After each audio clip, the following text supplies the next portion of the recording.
Okay, welcome everybody to Yu-Gi-Oh! 5D's World Championship 2010 Reverse of Arcadia. God, that's a mouthful to say every single time. We're specifically going to be doing Chapter 2. Tyrant will be explaining exactly what that entails in just a minute, but I guess let's just get a countdown. Yeah, okay. 3, 2, 1, go!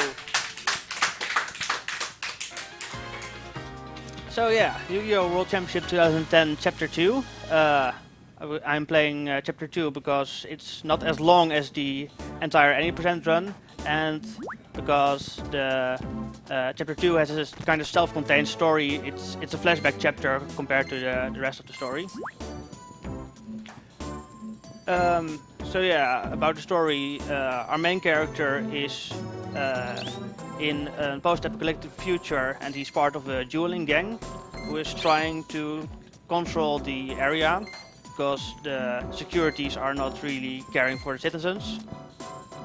And because of that, the deck of the main character and his best friend Crow have been stolen by the securities. So the first thing we're going to do here is infiltrate the security building to get our deck back.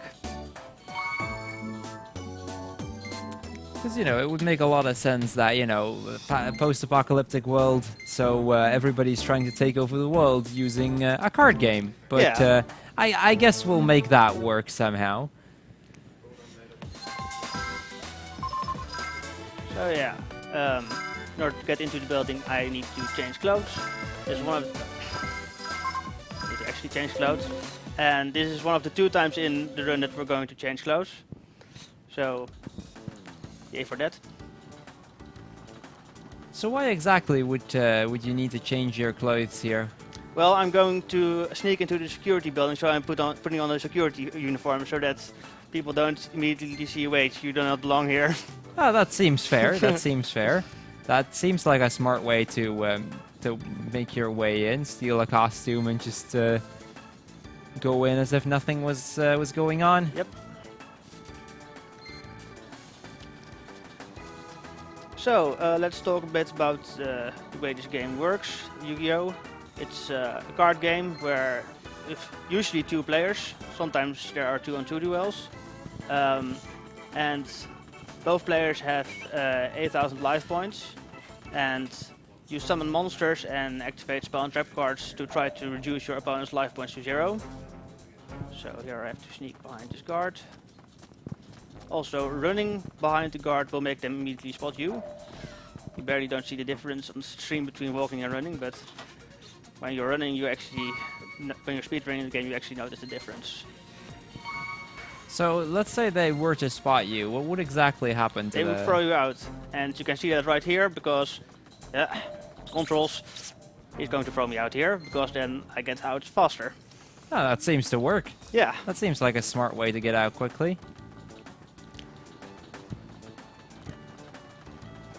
Yeah.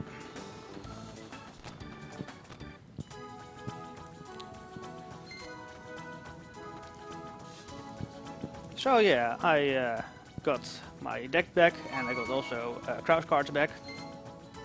Well, I mean, it took you long enough. That took you a solid 3 minutes. Yeah. And well, this is our first opponent of the game, Itsugi. He is quite easy. Oh wait, small cutscenes. So, to my understanding, the Chapter 1 is basically the tutorial in this? Yeah, basically the tutorial. And so in Chapter 1 there are a couple of structure deck duels, so duels with pre-constructed decks. And you have to win 3 of those with 3 different decks. And where is the video gone? Right, this is interesting. Okay. There we go. Yeah, but please no black screen. So at least that should fix it for now.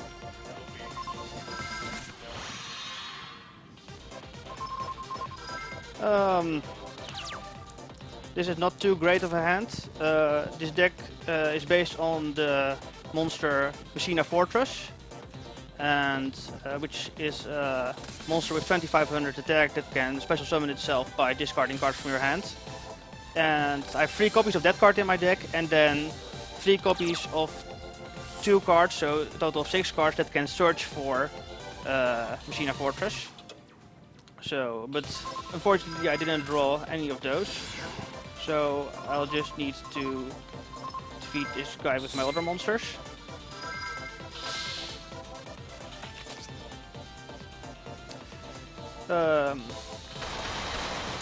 Yeah, so the maximum defense that his level 4 or lower monsters have is 1800. So I attacked with my 1800 attack monster and hoped he didn't have had his strongest defense monster. Fortunately he didn't, so I can damage him here. And then it's his turn again. So if I gather correctly, the general idea is just to get that Machina monster in your hand and just get it on the field as fast as you can. Yeah, that's the general idea of the deck, yes.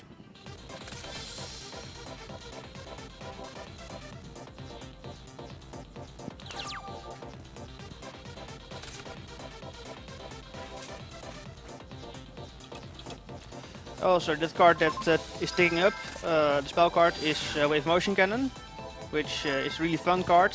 It ticks up every turn, and you can sacrifice it at any point to inflict 1000 damage to your opponent for each time it has ticked up. So for now I let it tick up until I can defeat each key with it.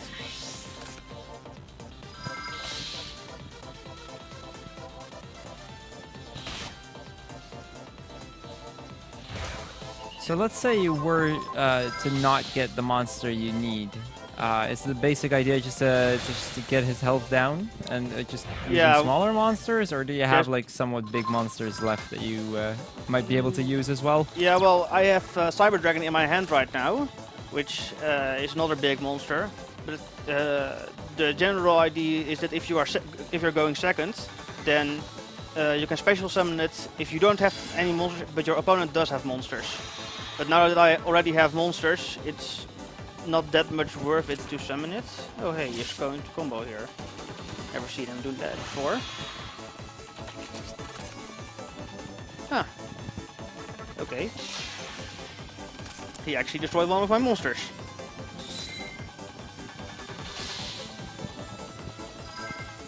Well, I had Dimensional Prison face down, so which removes from play an attacking monster. Well, that'll at least help you get rid of that one. Yeah, and it's looking like I can finish him off in this turn, which is nice. 7 turns are average to slightly above average good. So, considering the fact that I didn't get the monster that I wanted, it's a pretty nice duel.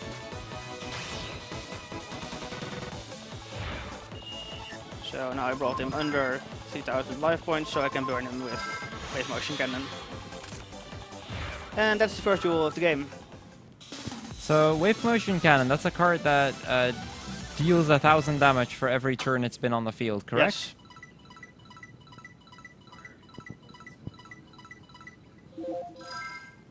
Oh yeah, so at the end of the duel I collect DP, which is basically the money in this game. The amount of money you get is variable because it depends on things that happened during the duel. So my money in chapter 1 was pretty good. Oh yeah, right. Deck name. What was the deck name? Shadow Wolf Timeout, if I'm not mistaken. Okay, with capital S and the rest small lowercase, right? Yes, if I'm not mistaken, that is correct.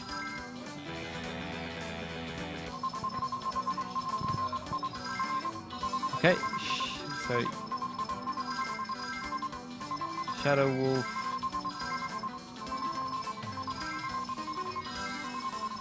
Timeout.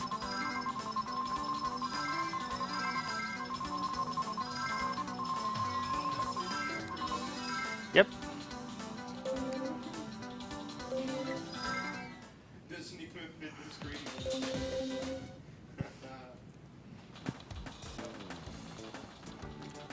screen.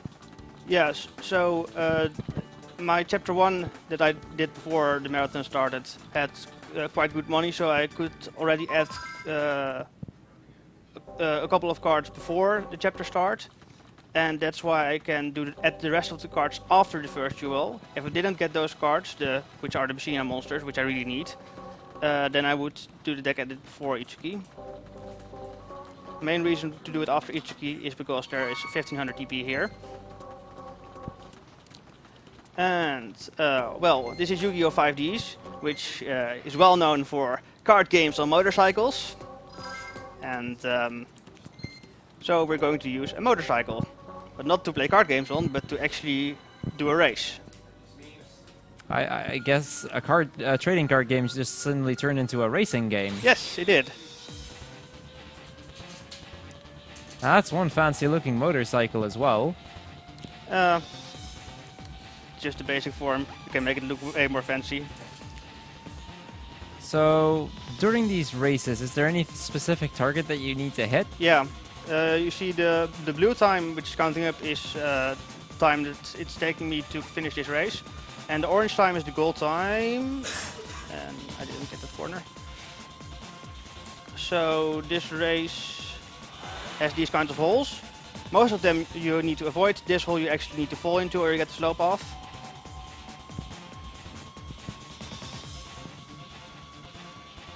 So the 3 minutes you get for this race, is that just for the one round? Just for one round, yeah. It's an extremely easy target time.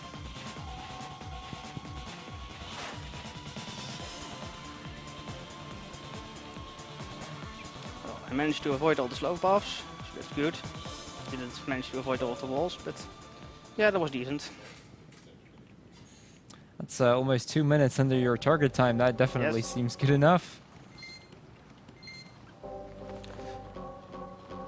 So now I'm going to edit my deck. In order to do so, I'm going to use passwords to get more cards.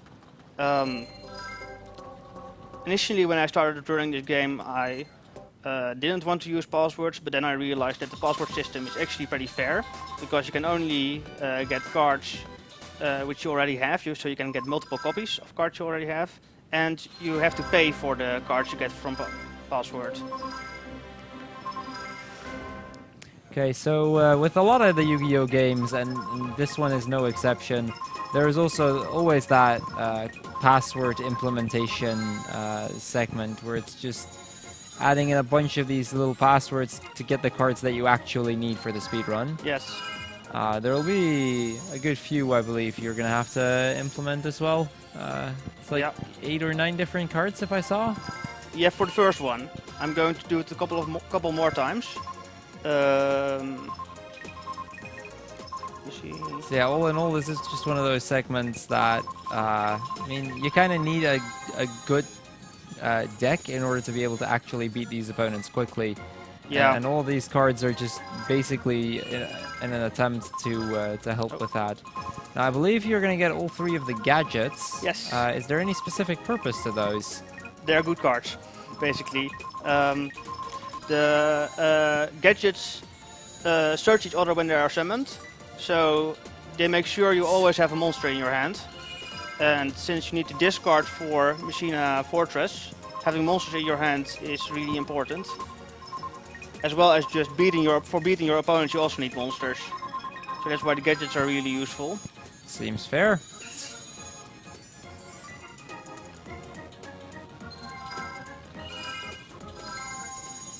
Now, luckily with this Yu-Gi-Oh game, and I think there is a few that don't allow you to do that, you can just instantly use the same password again. Yes. That'll make things a little bit faster at least. I do believe there is a few Yu-Gi-Oh games where you'd have to individually type them in every single time you want to get the card. Well, there are even Yu-Gi-Oh games where you can't actually add in the same password twice. You can only use the password once to get the card, and the next time you just need to draw them from packs. Did I already get the yellow gadget? I don't remember. I think you got 1. Okay. So yeah, without the password system, you'd basically be relying on your initial cards and whatever you draw from packs, and that would just add a whole lot of RNG to it. Yeah. I'd imagine a run like that would basically just be try to get or buy a few packs at the start, hope they're good. If they're not, basically reset. Yeah, there are.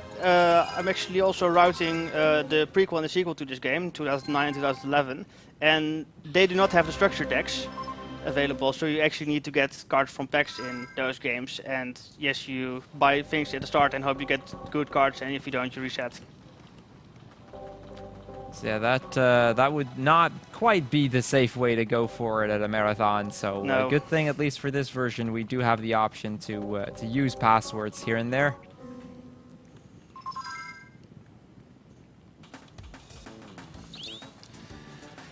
So, next to you all, this is Kaden, the leader of our gang, and he wants to see if we're up to shape for challenging other gangs, which we're going to do immediately after this. Kaden is a little difficult. I have lost to him in the past, but it rarely happens that I lose to Kaden.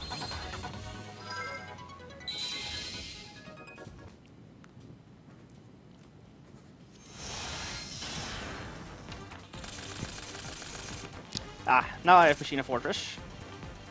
Let me see.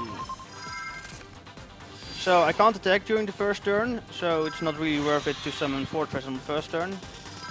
I always wait until the next turn. Let's get Fortress. Let's summon Fortress.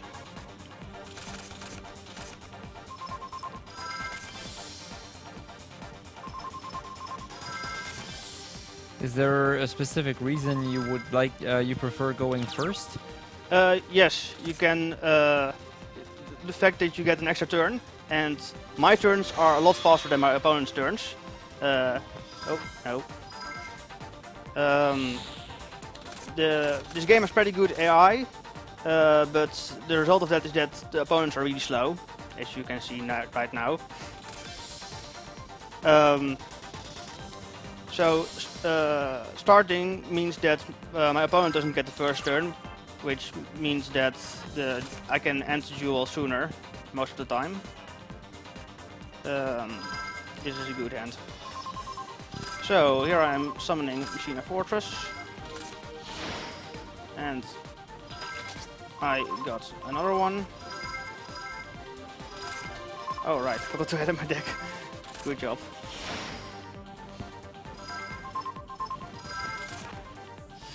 Well, regardless of having edited your deck or not, it does seem like you've got a pretty solid board going for you here. Yeah. Yeah, this is looking like it's going to be a 5 turn. Maybe I can make it 4, even 3 turn.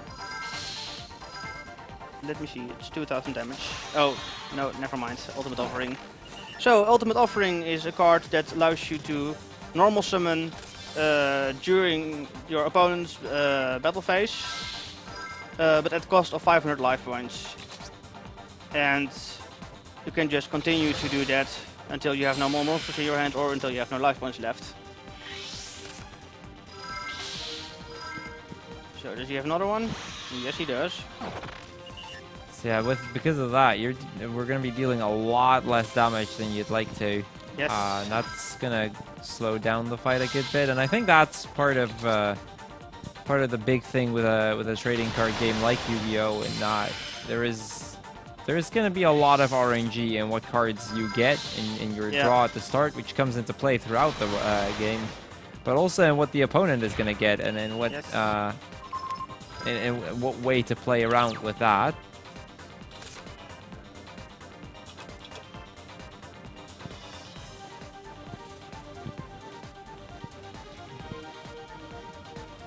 So looks like we're gonna have to wait out a little bit longer. Yeah, but I should be able to defeat him this turn. I mean, we know now that he doesn't have any monsters left, otherwise he probably would have already summoned it. So this is Ceasefire, clips all monsters face up, and then inflicts 500 damage for each effect monster on the field. So that's 2500 extra damage. That looks like a pretty secured kill you got going there. Yeah. So I 5'd Arcadia, so that's above average. No wait, it's faster than average.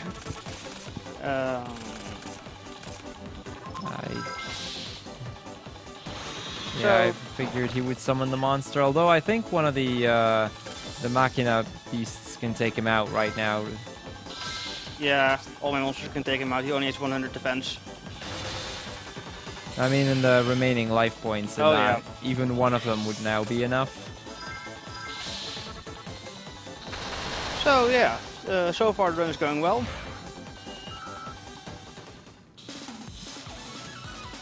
Pretty decent fight, despite the ultimate offering there. Yeah.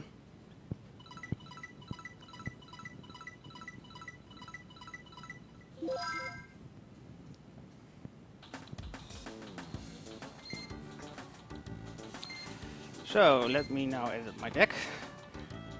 Otherwise, I bought those password cards for nothing.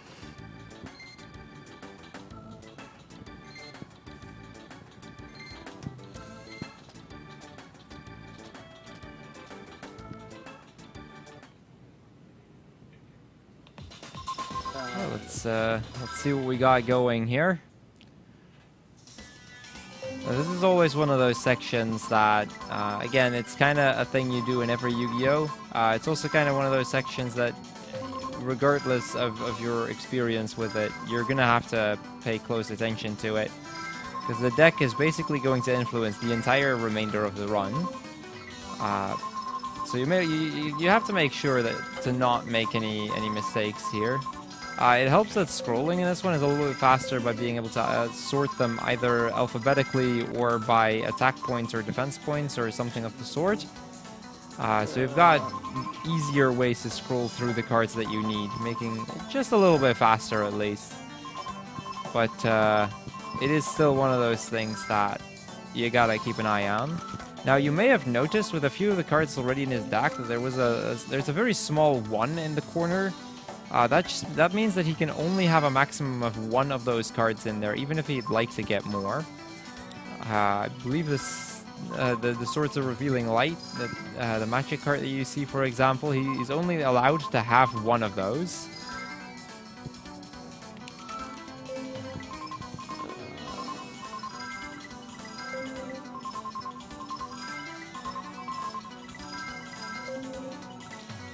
I believe for all the other cards there's a maximum of 3. Yes, maximum of 3. And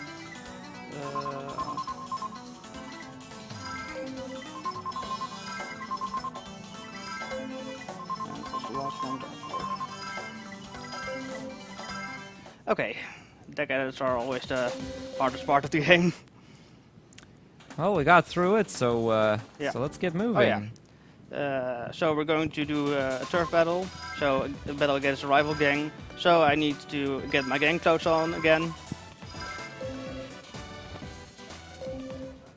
So we'd be keeping these clothes on the remainder of the run, Yes. or? Ah, cool. Yeah, they do look a lot cooler than the security uniform, don't they? Yeah, I guess that's fair. So with this battle going on right now, why exactly are you two fighting anyway? We're fighting for control of satellite. Like, we're... Oh, wait. Don't text the house.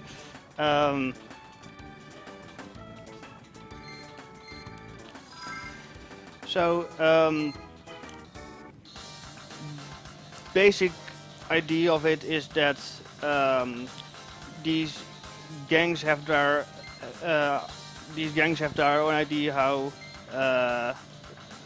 these gangs are fighting for power over satellite, basically, and our team is fighting the other gangs because they are afraid that the other gangs won't protect the people that have a hard time living.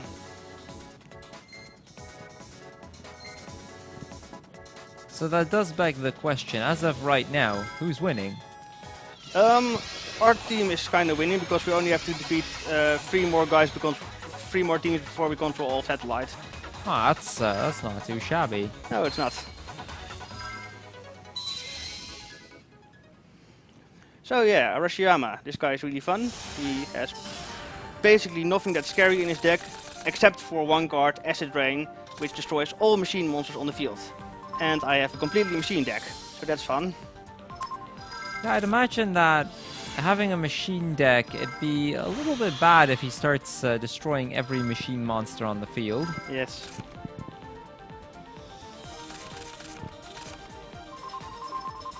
So I guess let's just hope we won't be getting to the point that that becomes an actual problem. I don't think I've ever seen him play it. So if it happens, then it would be that's never happened before.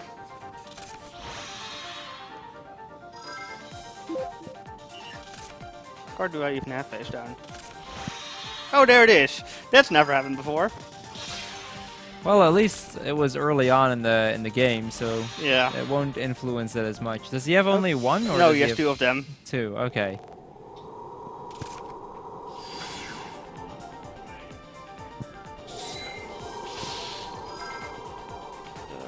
Do this. I presume that one's mostly just to get control of the board back. Yep. And also to remove our opponent's face down monster so I can actually attack him directly.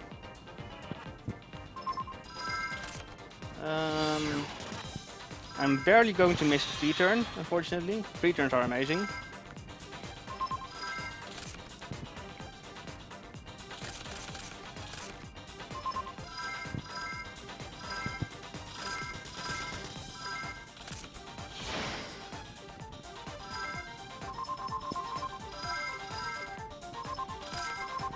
Well, it does look like you're getting a good set of monsters on the Yes. field so quickly. This is going to be 6,800 damage. So, yeah, not quite enough for this turn, but it's probably going to be another 5 turn. So now, this monster which I'm attacking with now, Machina Gear Frame, is a Union monster. Which means that I can equip him to another of my monsters. And if the equipped monster would be destroyed, I can destroy the Union monster instead. So just to be safe, I'm going to do that right now.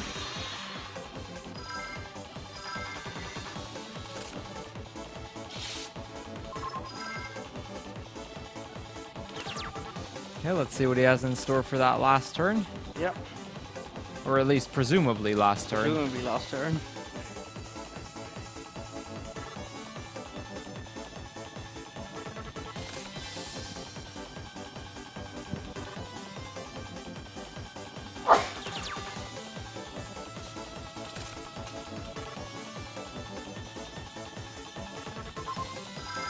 So, we're bringing our gear frame back into the battlefield.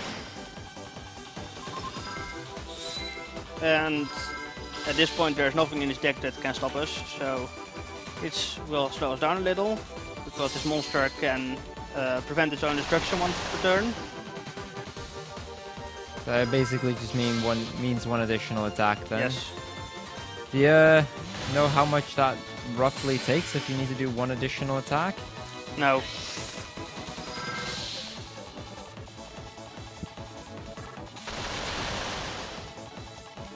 I haven't really looked into timings of how long things take. Except I know that time between the end of a duel and the end of the next duel is, if things go well, about 7 minutes. Okay, that's not too bad. No.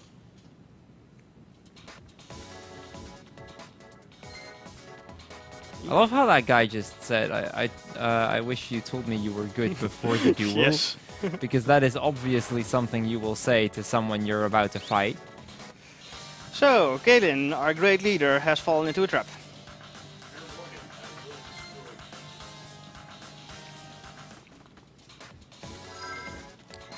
So, now we have to duel this guy to get the free Galen.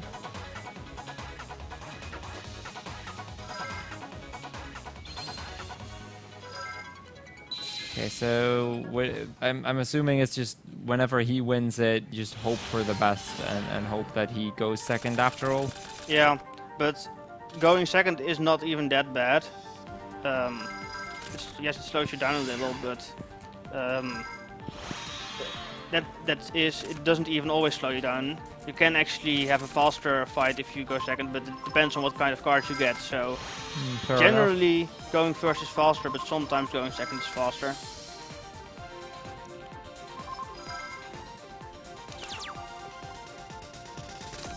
So with the dimensional cannon at hand right at the start, that does mean you can start building that up. Hopefully, Yeah. speed it up just a little bit. hmm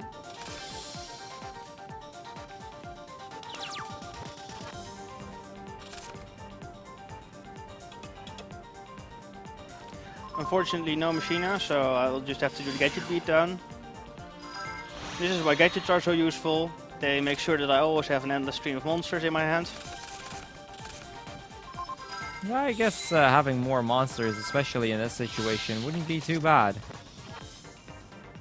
So anything bad this guy can throw at you, or Let me see. Well, he can play Dark Magic Curtain to get the Dark Magician. That's actually the worst thing he can do. And he can just play high defense monsters. Like his highest defense is 1800, and at the moment I don't have any monsters on the field that can go over 1800. yeah, I guess that could potentially slow you down a lot. But he has no removal, so that's good.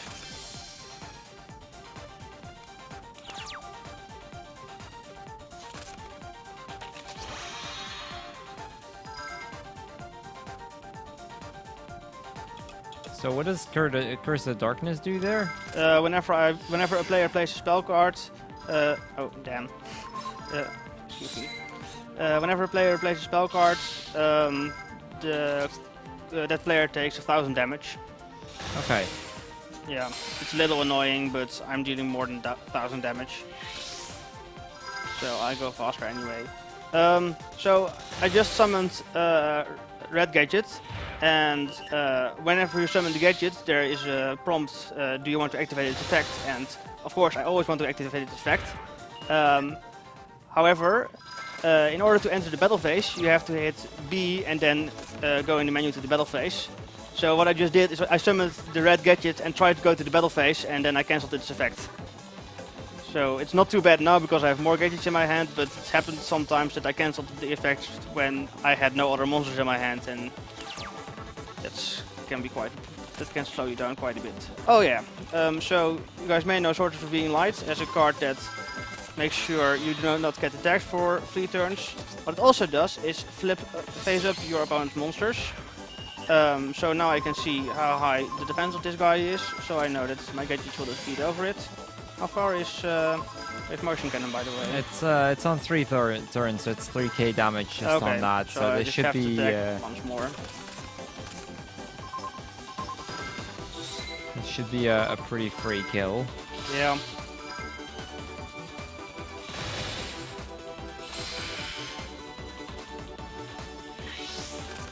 So that means a 5-turn fight then. 7 turn.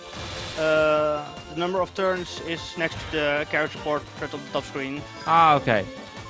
I hadn't actually noticed that. So yeah, 7 turn fight.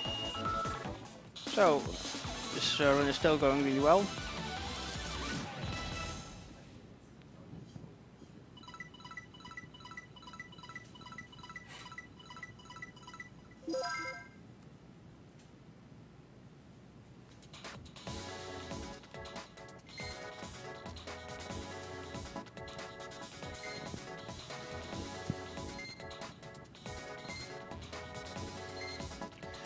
So each of these gang fights consist of 3 duels, and the last one is the leader. So here is the leader of this gang. He's very intimidating. Yeah. That is one intimidating little boy right there. Yes. And these gang leaders always have a special rule. And this guy's special rule is that you draw 2 cards rather than 1 card every turn. Which means that this is the easiest fight to 3 turn. So I'm always hoping that I get a 3 turn here. I'd imagine drawing more cards is not just beneficial for him, but for you Nope. very much as well, considering the kind of deck that you have. Yes.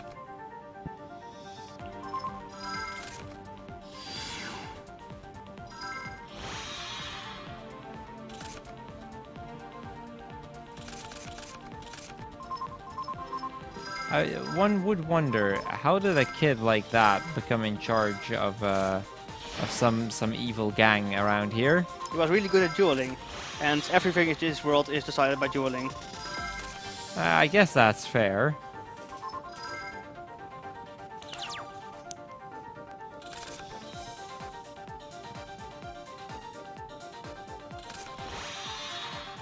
Oh hey. Can I save him? No, I can't save him. Okay, so he just destroyed my Machina Fortress. That's a bit annoying, but I can revive him next turn.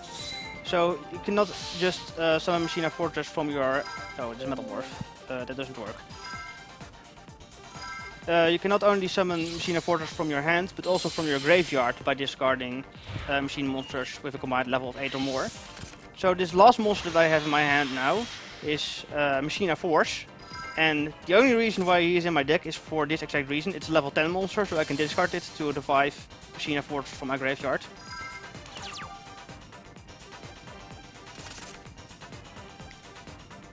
So let's first remove this chainsaw insect.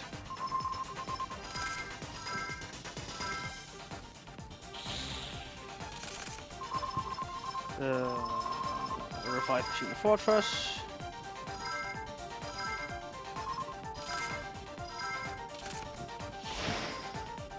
Summon the fortress that I just drew. And finally we have the green gadget. Yes, we want this effect.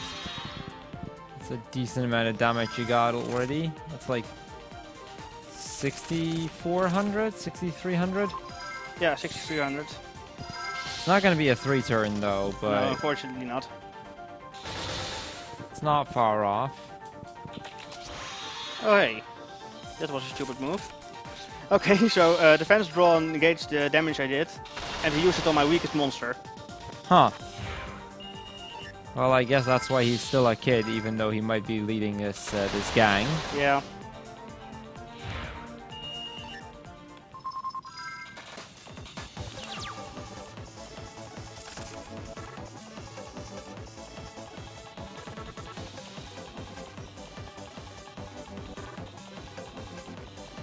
Anything scary that he might even be able to do at this point? Yes, he has Lightning Vortex, which destroys all of my monsters. Well, that could be a little Yeah. bit bad, yeah.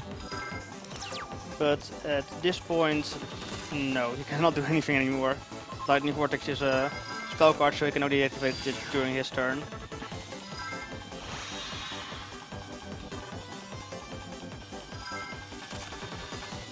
So, once you know that you have a kill on the board, is it still worth it to draw? Sorry? Once you know that you basically have the kill on the board, is the draw still worth it at that point?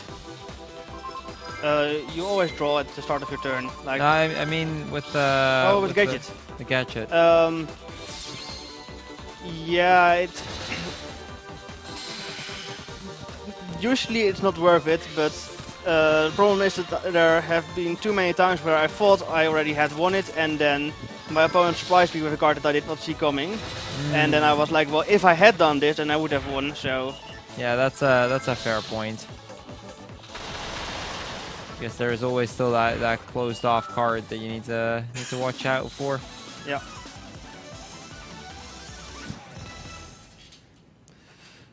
So yeah, that was the first of 3 gangs.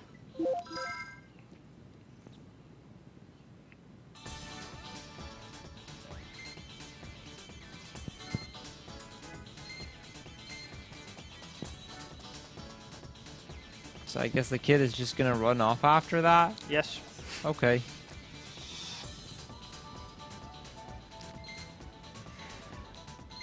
So yeah. Crow is also kind of surprised that the kid was the leader. I mean, I'd imagine you don't really expect a kid like that to lead some gang that's trying to take over the city. Yeah.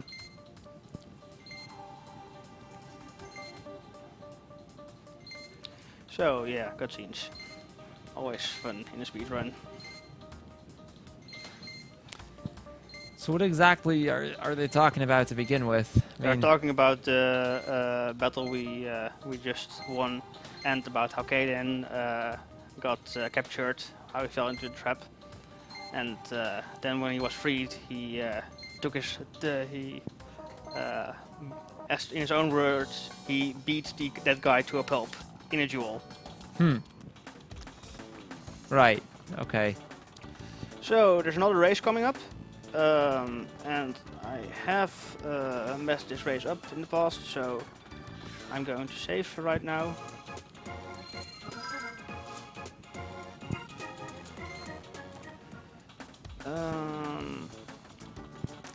So yeah, this race is a bit different from the previous one. The previous one was a time trial, and in this race the goal is to take over the opponent, and once I take the opponent over, the race ends. So yeah, Itsuki, our first opponent of the game, has been kidnapped by a rival gang. So we're going to chase that gang. So I guess once more this will turn from that trading card game back into a racing game. Yes. I do have to admit, the other motorcycle looked more fancy than yours. Yes.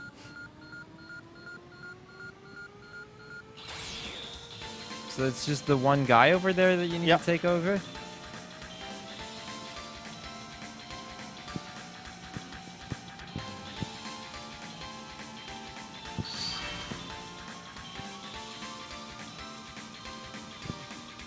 So I should take him over before the next corner. Yeah, there it is. 19.8 seconds. Yes. Seems pretty easy. It is pretty easy. But once you mess it up, you slow down so much that it actually becomes quite hard. So this is Kameno. It's an annoying opponent who plays a stall deck. So he's trying to drag out the duel, and we are trying to speedrun, so he's not helping. But at least he let us just go first, which is really nice against him. So how many turns does this fight take on average? I think 9. So just one turn cycle more than a normal duel. No.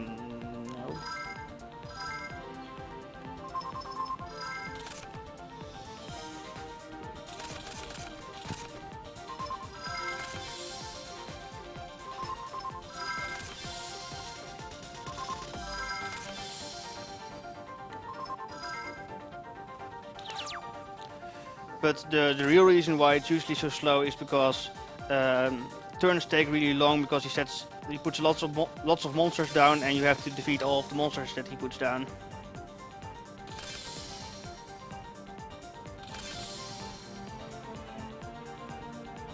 Do I have controls? I don't.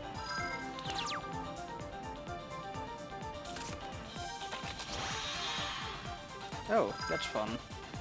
So that's anti-spell fragrance, which requires us to set our spell cards before activating them. So spell cards become worse than trap cards. Yeah, so that would basically mean that you have to first put them down and you can't use them until a turn later, right? Right. That seems a rough way to go for sure. So this is Metamorph, which one thing it does is it increases the equipped monster's attack by 300. But then when the monster attacks an opponent's monster, it also gains attack equal to half the attack of the monster it's battling. So right now he has 2100 attack, and it's UFO Turtle. That's fun. Okay, so UFO Turtle is what is called a floater in Yu-Gi-Oh lingo.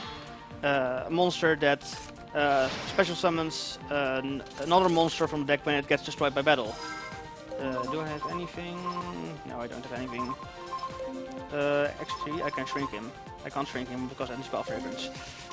Okay, so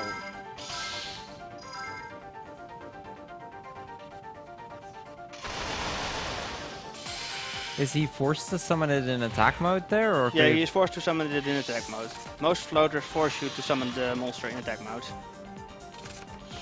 Okay, so at the very least, that does mean that he's forced to still take a little bit of damage, be Yeah. it significantly less. So unfortunately, UFO Turtle has 1400 attack, so my gadget cannot get over it.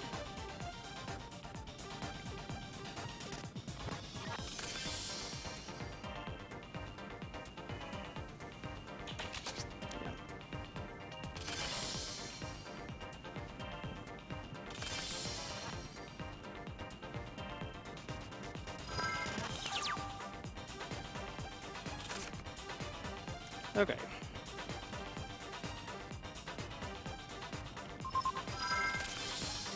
I would have liked to know what his face down monster was, but I cannot activate Swords of Revealing Light right now because anti-spell fragrance. But at least you'll know that you can activate it next turn. Yes. So that will still come in handy.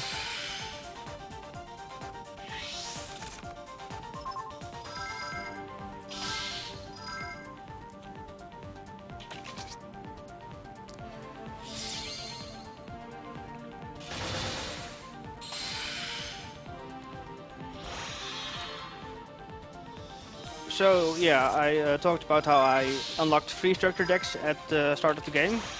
Oh hey, Dimension Wall. Fun card. Now I take battle damage instead of him. So 2500 damage for me. But anyway, back to structure decks. So I unlocked 3 structure decks, but I can only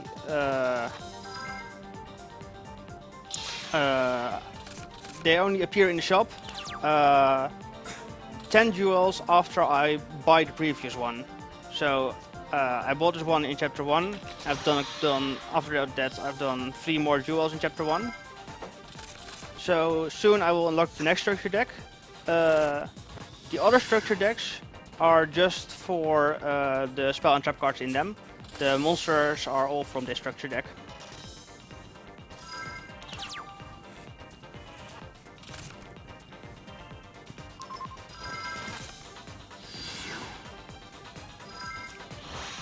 So this is Gora Turtle, a monster which cannot be destroyed by monsters with 1900 or more attack. So I'm actually kind of glad that he destroyed my Metal Morph, because now he can just be destroyed by Machine Gear Frame. Except not anymore, because Machine Gear Frame loses 700 attack, and now they destroy each other.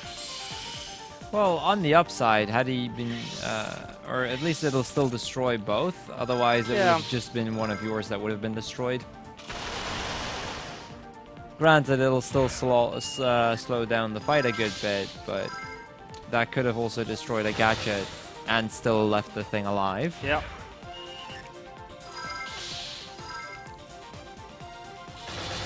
So yeah, this is looking like it's going to be in a 9 turn, which is about average for this guy.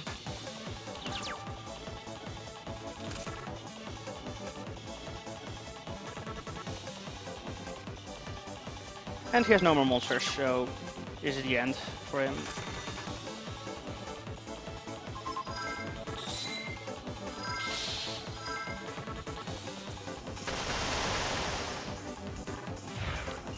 Okay, that's that guy down. Yes.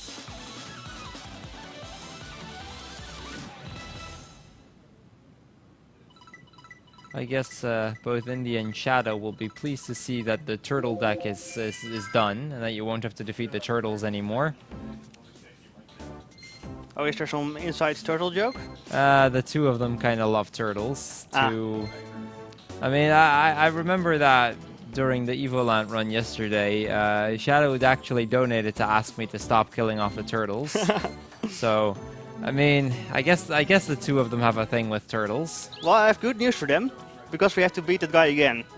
Oh, that's a thing. Will he still have that many turtles, though? He will have the exact same deck.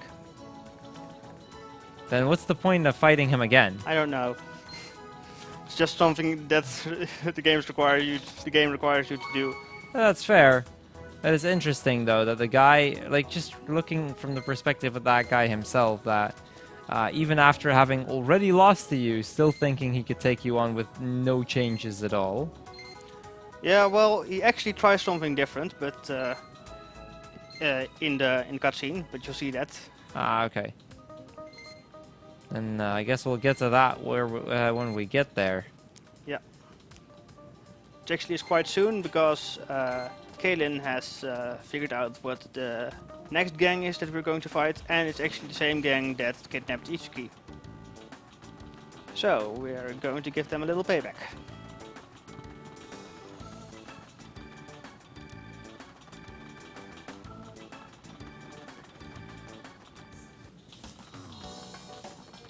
So this is our hideout. Might have seen it before. It's not a really interesting building, but it works as a hideout.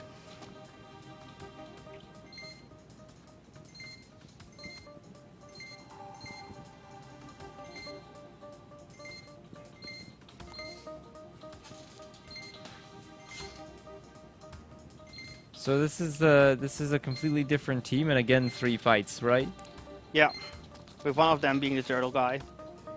Okay, so the turtle. Okay, yeah, the turtle guy is gonna come into play a second time here. Then. Yeah. Let me just check if I got the structure deck. No, I did not get the structure deck yet. Okay. And it's off the next fight.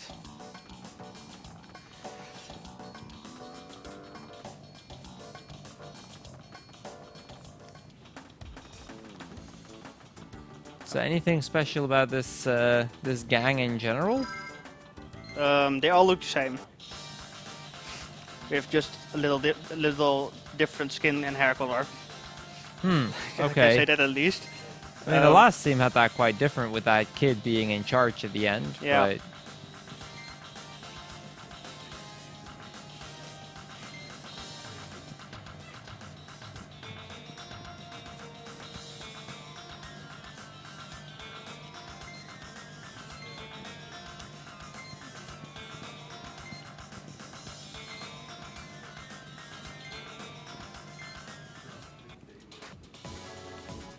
So, this guy is really good disguise. You can see his arm outside of the slot machine. So this is not the turtle guy. This is another member. okay, I see what you mean. He does look a lot like that turtle guy right Yes. there.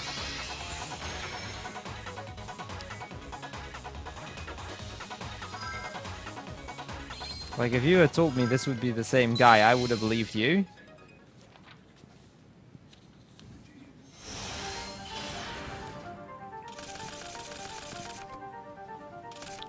And no Machina. So this is going to be Gated beat down again.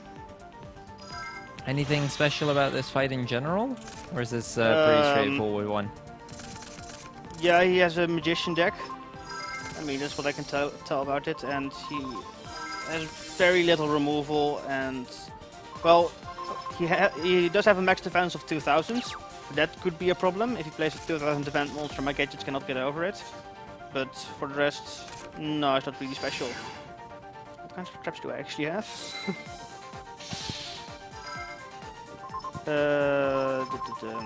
Metamorph. Oh, so, yeah. that's a good use of Metal Morph right there. Yep. That's the fun thing about the deck, attack changing cards. Destroying your opponent's monsters when they think they can get over yours.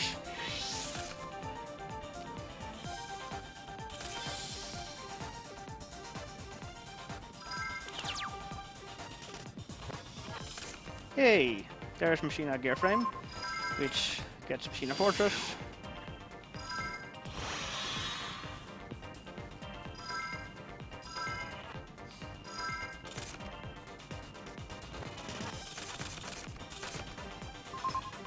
There's another one of those 5-turn average fights? 7 turn. 7-turn, okay. That's actually six turn average. It's about 5 or 7. Okay. Because so far this is looking like a pretty easy fight. Although Yeah. that just might be the appearance of it. No, most fights in this chapter are pretty easy. It's only the second chapter after all. That is fair.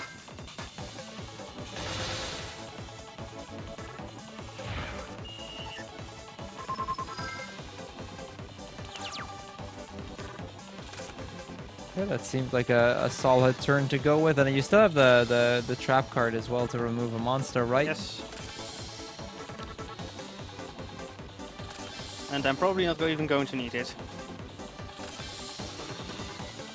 The entire line filled up with traps. Yes, and no monsters. Oh wait, he does have a monster. Well, not for long.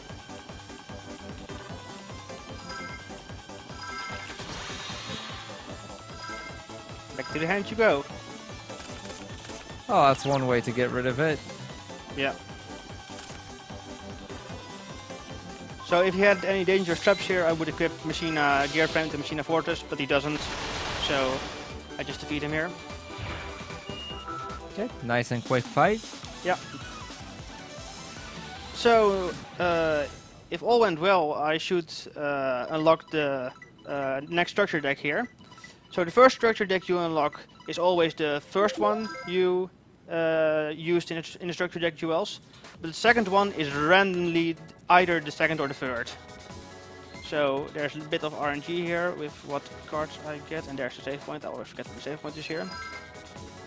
Oh yeah, important. It's important that I save before going into World Championship mode, because when I exit the story mode, the game will not remember where I was, what I have done since the last time I saved. There's a new structure deck.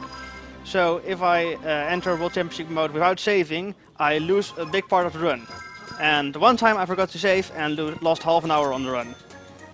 I still Yikes. PB'd because I was 3/4 of an hour ahead, but also I got Zombie World, so that means I'm going to do some more passwords.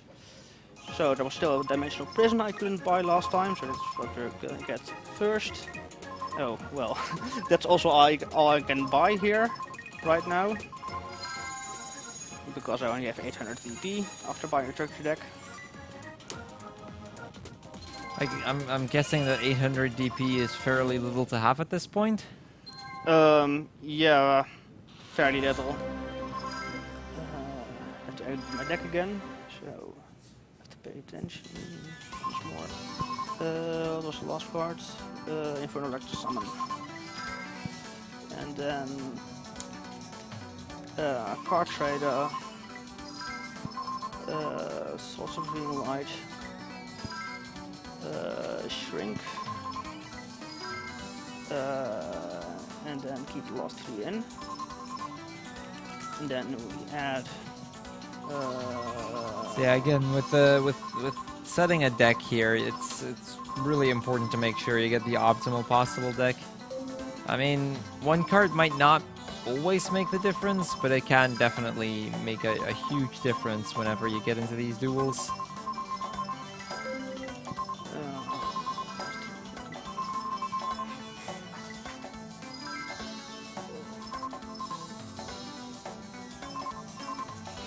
What card am I missing here? I don't see it. So I think since we're still going on the deck creation, how about we throw it over to Indy real quick? Yeah, sure. Indy, can you tell us a bit about the incentives that are still coming up? Because I do believe we still have a good few. Of course, we have for the Pokemon Gold Run still 3 incentives. We have the Total Line name, where Coolgate is currently in the lead with 124 euros, and close behind there's Lugia with 7 euros. So if you want to change the Total Line name, get your donations in for that. We also have the Rival name, where Murphy is also in the lead, standing alone with 40 euros. And we have the little bit more, the trainer name for Pokemon Gold, where Wee is in the lead with 135 euros and 52 cents, and with 85 euros and 51 cents on the second place. So if you wanna change any of these names, get your donations in. So yeah, in the meantime, we've come back to the next duel, and I do believe this is our turtle guy again, Yeah. isn't it? And as I talked about, he has a little different strategy. He tried to crush Yusei under a rock. So yeah, he did something different at least, but now his deck is the exact same again. Okay. So I guess his evil plan of crushing you under a rock has failed. So he's gonna go with the strategy that he already knew wouldn't work to begin with. Yep. I can tell that this is a very smart gang you're up against. Yep, he definitely is.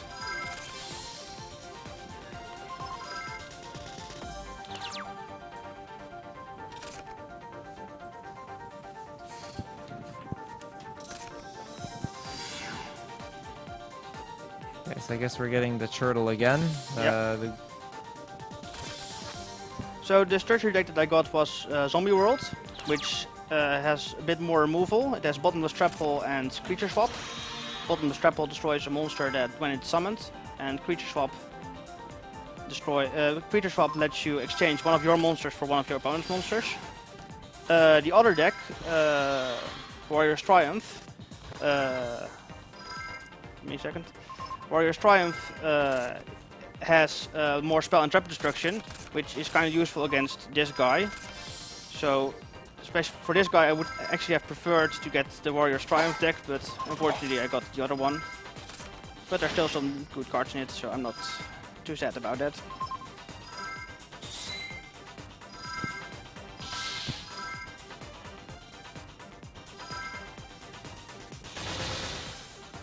Yeah, at least he didn't troll you this time with dropping your attack points like he did last time. Yep.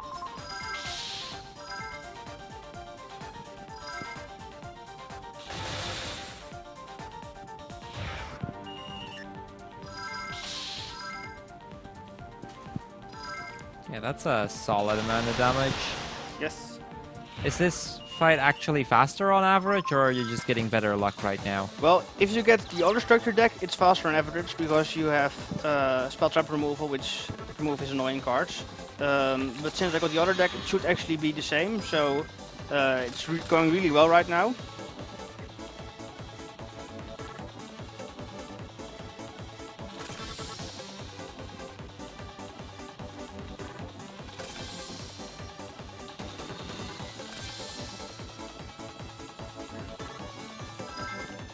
This is Dust Tornado. So this is Dust Tornado, first time I'm using it, destroys a spell or trap card. And that was a really good one. That was Threatening Roar, which prevents me from attacking for one turn. I guess yeah, that would be a nice one to get rid of. So just to make sure that's my other fortress.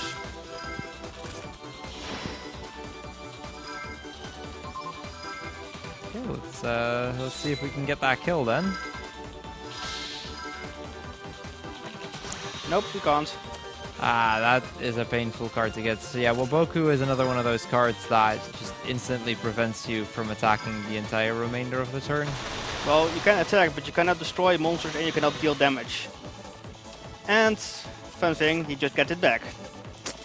Ouch, that is really he did not place it though. No, it was my turn. Oh, it was... Now he can place it. Ah, okay. My bad. I Yeah. thought it was his turn for a second, so I thought he was going. He actually just didn't place it, but I guess we're getting unlucky then in that it's going to be a slow fight after all. Yep.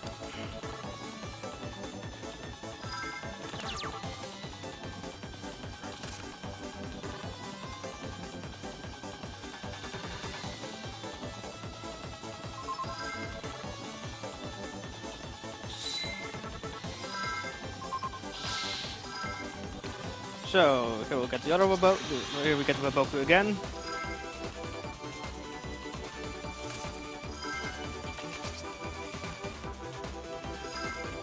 And more turtles.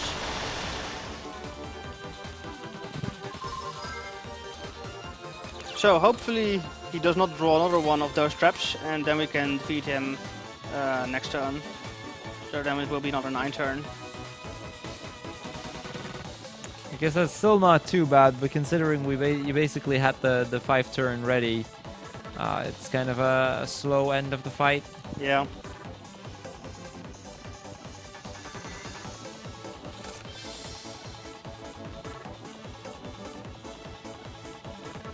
Will you actually have enough damage going though? Yeah, if I summon another monster.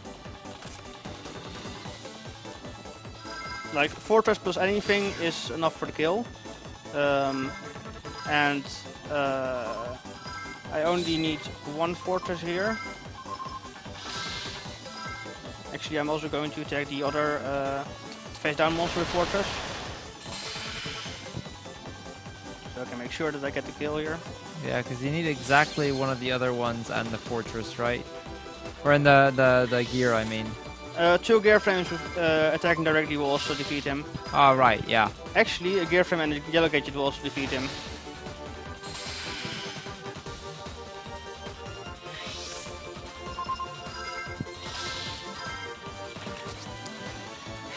Say hello to UFO Turtle again. Ooh, that is unfortunate. Means he's going to be stalling even more now.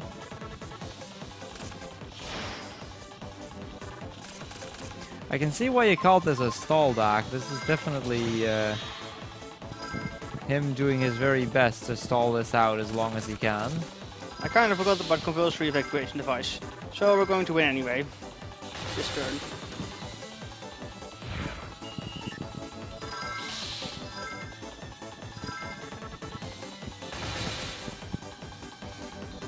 But this is the last time we'll see him, fortunately. Okay, so that out of the way. That also means that Indy should now be hopefully finally be happy, and that there shouldn't be any more turtle decks. At least I'd hope so. No more turtle decks.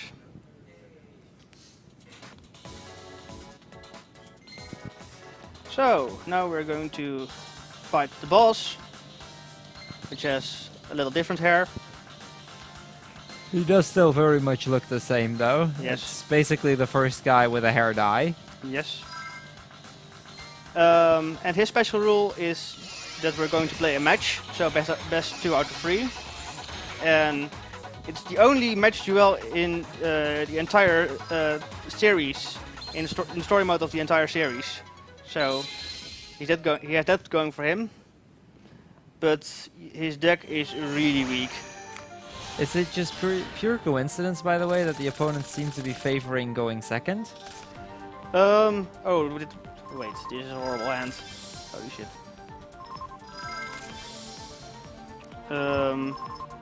Yeah, I think that is coincidence. After I win the first duel, my opponent can choose whether to go first or second, if you don't do rock, paper, scissors for it.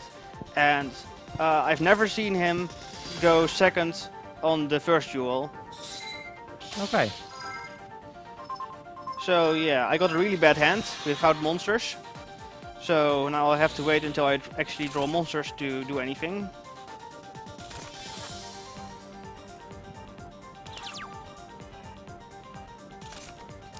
Well, and this is why gadgets are so good. I had no monsters, and now I have 2 monsters.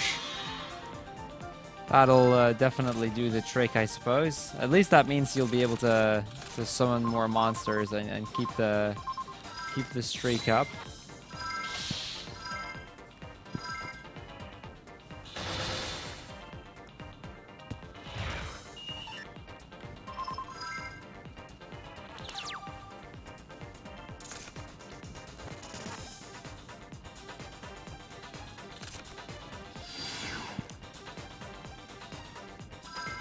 Okay, so here I really need to activate this card before he entered his battle phase, because his monster says I cannot activate trap cards during the battle phase. That's an interesting effect.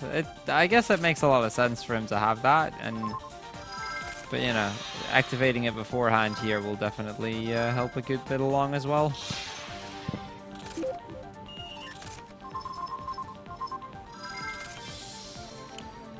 So yeah, that spell card I just played is Soul Taker. A card that destroys a face-up monster on the field, but my opponent does get 1,000 life points for it. But it's a fair trade because I'm dealing 1800 back to him right now.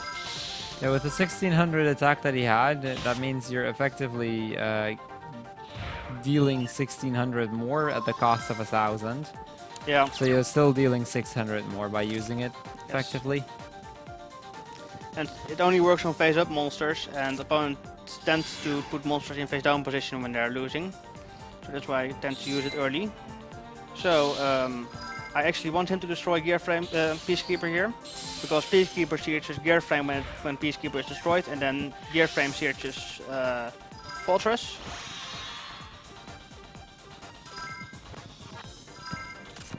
So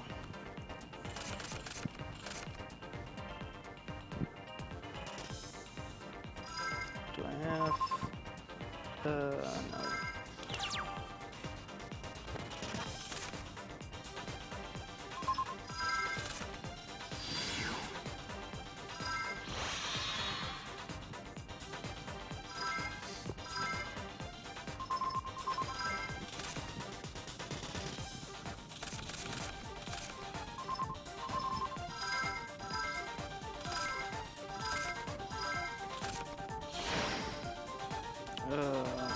Let's activate rollout. So rollout is the greatest card in this deck. I really like it. It equips a union monster from our graveyard to an appropriate monster on the field. And the great thing about this is that one, you can revive Machina Gearframe with it. Two, you can protect one of your monsters from your opponent's removal because the equipped monster gets destroyed instead of the monster that it has been equipped. And third,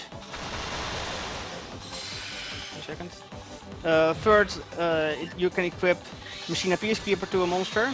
Then if Machina Peacekeeper gets destroyed, you can use it effectively to search Gearframe, and then use Gearframe to search for Fortress. So you can even use it to get another Fortress. So it's a really versatile card, but only if you have Union monster in your graveyard.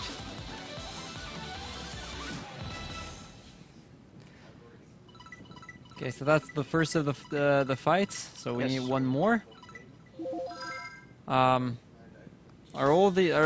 Is this like default like about 7 turns? Is that about average or? This guy tends to go a bit faster because his deck doesn't really have anything going for it. But because I drew Fortress so late, it became a 7 turn. Okay. So let's see if we can get a faster one on the second one then. Yeah. And he went first, like he always does on the second try.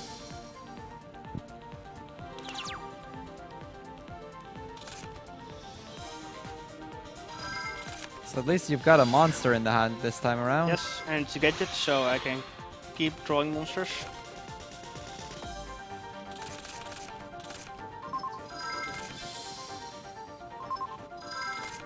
And the wave motion cannon as well. Yeah. Nice bit of added damage in the end.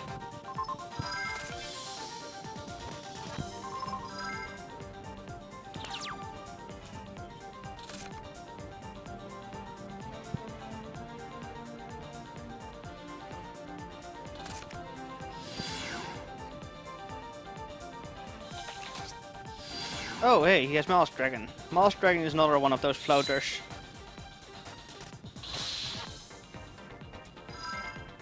Let me see, Metamorph. So Mouse Dragon is a bit of a better floater than UFO Dragon, since it can also special summon the monster in defense position. So it's even more annoying for me.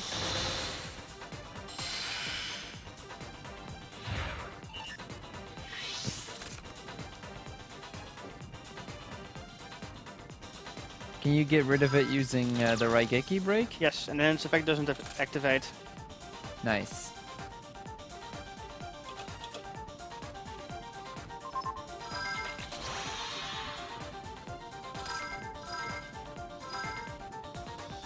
So at least that gets rid of the floater.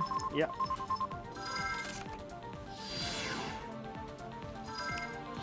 Still not enough damage to make it a 4-turn though. No, far from it. Might get close to a 6-turn, I think. Yeah, Using the wave motion cannon. yeah, exactly.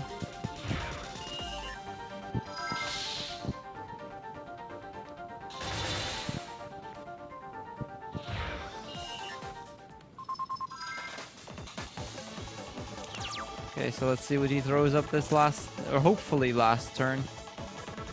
I think I forgot to attack on my first turn this duel. Well, he had a face down monster, so I just assumed that he had things with a lot of defense in general. Yeah, no, he doesn't. I would have Okay. always defeated that face down monster.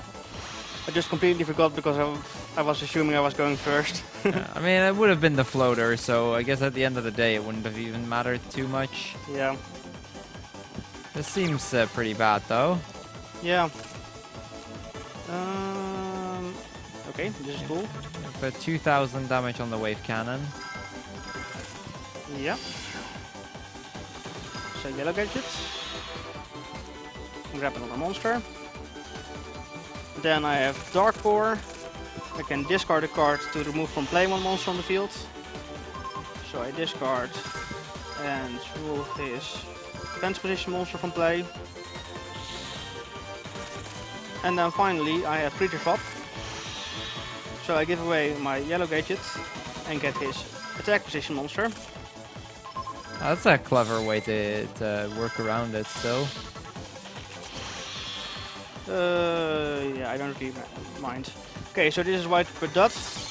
You select two monsters on the field, and when one of them is destroyed, the other one also gets destroyed. Okay. So I lose my gadget here. That means you're 200 damage short, aren't you? Yep. That's painful. Yes.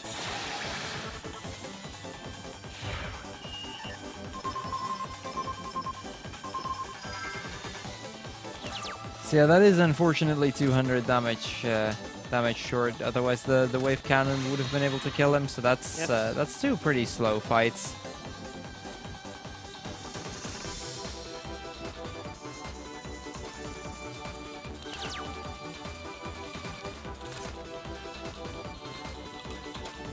So yeah, now the cannon has taken up far enough, so I can just win the game here.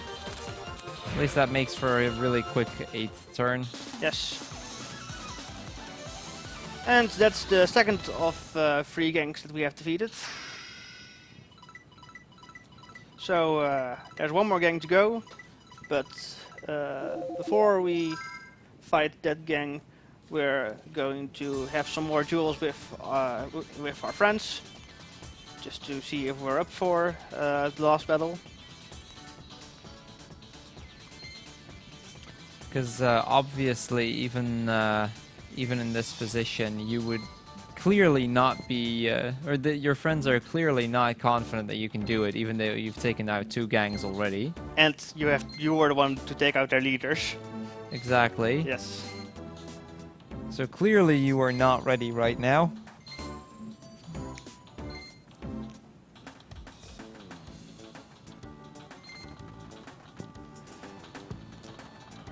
So first we're going to fight Kalen again, and just like with the turtle guy Kameno, his deck is the exact same as the first time we fought Kalen.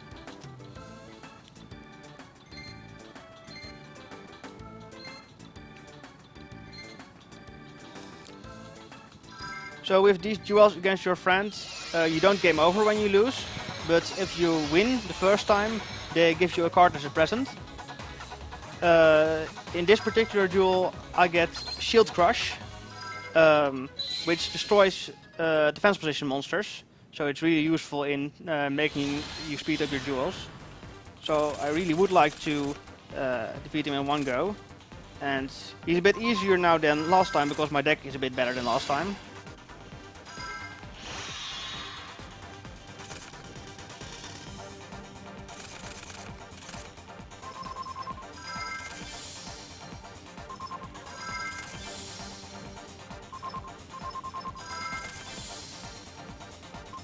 At least you've got plenty of plenty of traps to get rid of potential threats that he would put on the board. Yep. Oh hey, this is fun. So this is Soul Exchange. It allows my opponents to tribute one of my monsters in order to tribute summon rather than one of their monsters.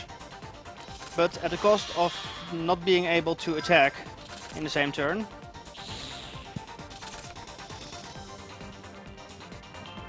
So yeah, there's the tribute summon.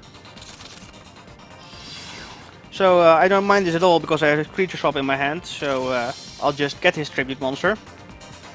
And besides that, I have Cyber Dragon in my hand, and I have no monsters and my opponent does have a monster, so I can just special summon it right now.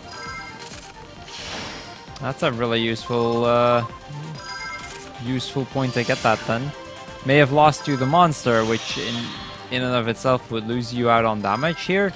But because of being able to get the Cyber Dragon, I guess it doesn't really lose you too much at the end of the day. I think I actually deal more damage right now. So, and then the final fun thing. Compulsory evacuation device returns the monster to its owner's hand, so I even get my gadget deck here. So you now have two fantastic monsters on the field, and for basically no cost at all. Yep.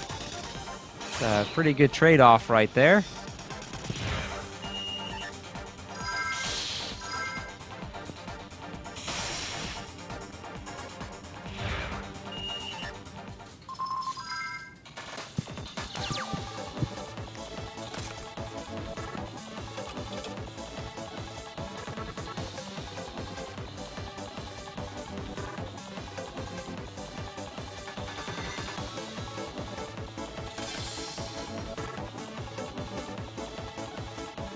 So this is going to be a 5-turn, because I have another evacuation device.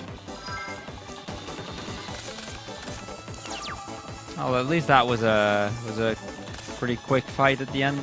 Yep. Especially considering how he seemed to be trolling you a little at the start. Yes.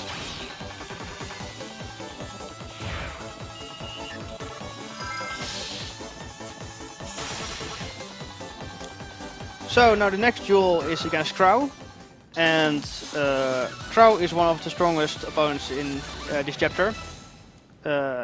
His deck is pretty good, and he has lots of combos to get lots of monsters on the field. I have lost to Crow a couple of times in the past, so I hope things go well and I just beat him on my first try.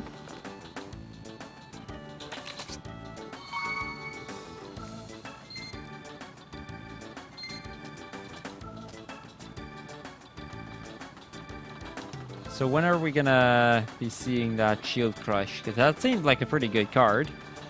I'm going to add it to my deck for the final duel of the chapter, because it's not really worth it to do deck edits all the time, because it loses time to do a deck edit. Seems fair.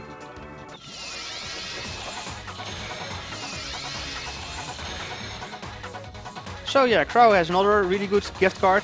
He actually gives us a Raigeki Break, a card that I already have in my deck, but getting multiple copies of it is really good. Yeah, you can have upwards of 2 Raigeki breaks if I'm No, not 3. You can have 3 of them? I can have 3 Raigeki Breaks. I thought it was limited to 2. But then especially, like, having an additional one never hurts. Okay, this is really fun. So I have the combination of Creature Swap and Machine of Peacekeeper in my hand. So the idea here, actually no, I'm not going to do it because I just built Machine of Gearframe, so that will have to wait. The idea was to summon Peacekeeper, then get exchange it for my opponent's monster, then attack my Gearframe with his monster, and then get the effect of Machine Peacekeeper because it gets destroyed. Let me see. Yeah, I'm going to remove this card.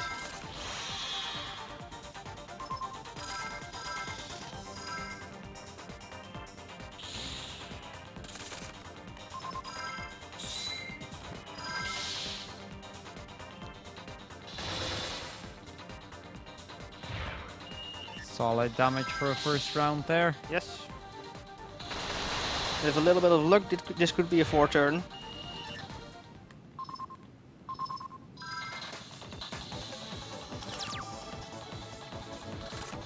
So the next duel is a tag duel. So that's 2 against 2. Then this is smashing ground. So my fortress goes away. So the next duel is 2 on 2, and that's really slow because I only get 1 turn, and then the AI gets 3 turns, and AI turns are always slower than my own turns. So I really am hoping that this next duel is going to go well, because it's the duel where I can easily lose the most time this chapter.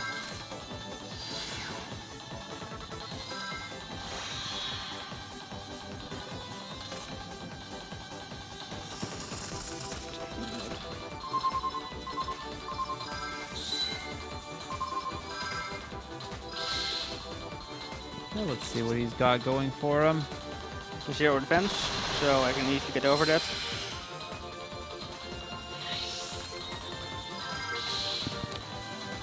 So yeah, if I had taken a bit more risk, I could have attacked with Machina gear. I could have attacked this face down monster with Machina gear frame, and then I would have made the 4-turn. But I decided to do the safer thing and attack with Fortress, so I would be sure that I could destroy his face down monster. So now it's going to be a 6-turn, probably. It'll still probably be a pretty fast 6-turn though, because it's just one more attack that you need in order to kill him. Yeah, and 1 more to destroy his monster.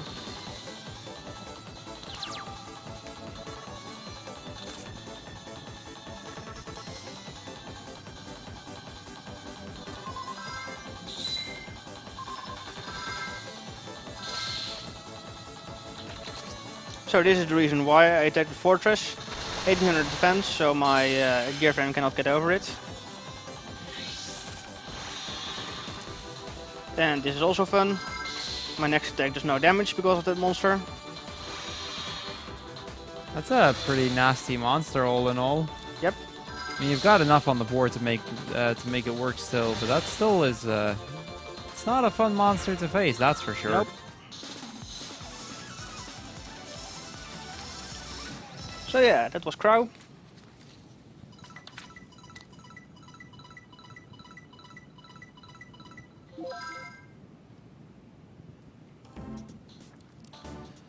So now we're going to get our tag duel against Itsuki and Annie. Also, we get Variety Break.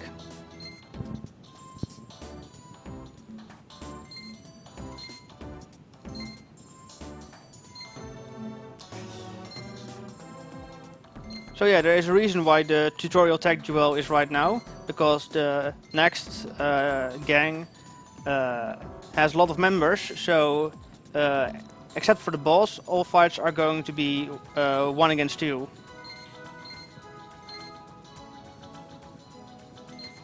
So that's basically you against 2 of them, or 2 of you against 1 of them? No, me against 2 of them.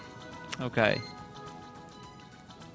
Do the duels really become any harder as a result, or are they still pretty straightforward? Well, the problem is the opponents have 10 cards in their hands combined now instead of 5.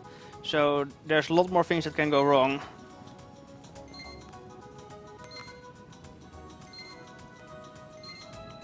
So Crow is trying to explain the rules here, but we don't want to hear the rules. Fortunately, you can skip the rules here.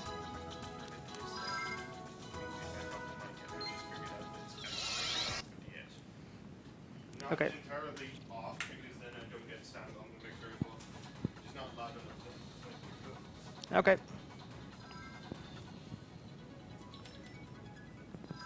Okay, first draw we're seeing today. Yeah. All things considering, we've not had a lot of those. I'm very glad that they allowed me to go first, because going first in attack duel means you get the first turn. Going second in attack duel means you get the 4th turn, because it's first your opponent, then your opponent's tag partner, then your tag partner. So it is you, then it's your opponent, then your tag partner, then your opponent's tag partner, and then you only get the 4th turn.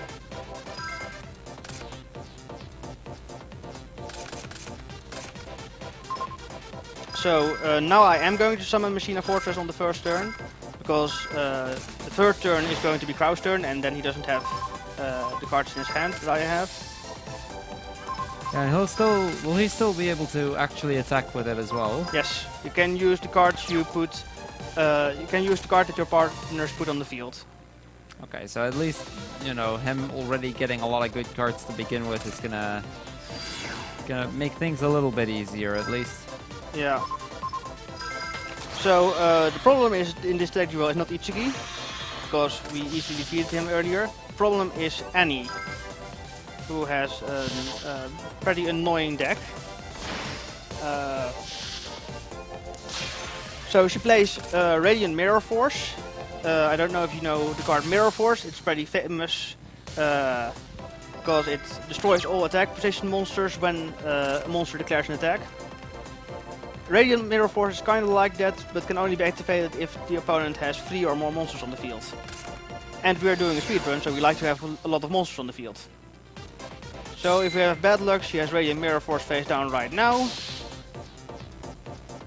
Okay, fortunately that didn't happen. But she has more annoying stuff, because she also plays the card Scapegoat, which summons 4 goat tokens, which then all need to be destroyed. Crow is having a pretty good turn here.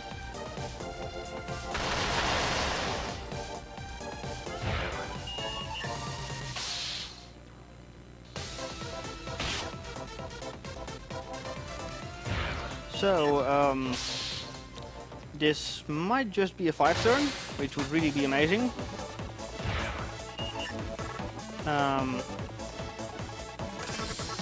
Depends on what Ichigi does right now.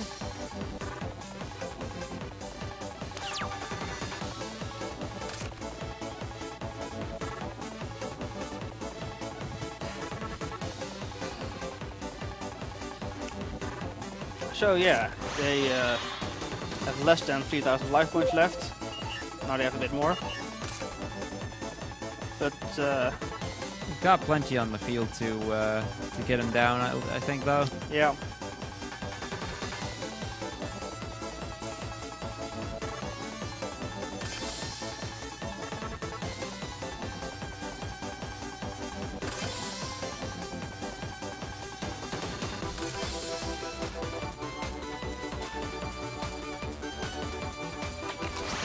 And this is Icarus attack, a card that I don't like to see when I'm playing against Crow, but I do like to see it when I'm playing with Crow.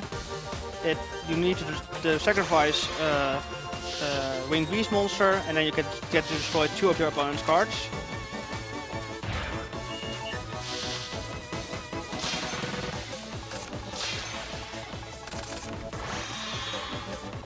Seems that just on that, this win has become a little bit more free. Yep.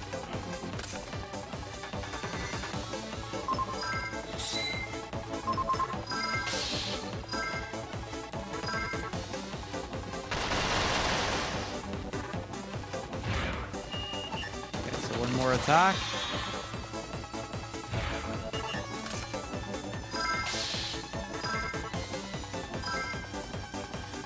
And that's Ichigi and Annie in 5 turns. That's really good. Like, my PB has a 3 turn Ichigi and Annie, and that was the fight that made me get ahead of my previous PB. So it's really important to get a good Ichigi and Annie. I'd imagine especially in that fight, if it gets slowed down by 2 more turns, it just wastes so much more time. Yes, because of all the AI players. Out of curiosity, what is your PB for chapter 2? The entire chapter is my PB is just under 2 hours, but I'm actually going to put the end point of this chapter about 20 minutes earlier, because the end of the chapter is not really interesting.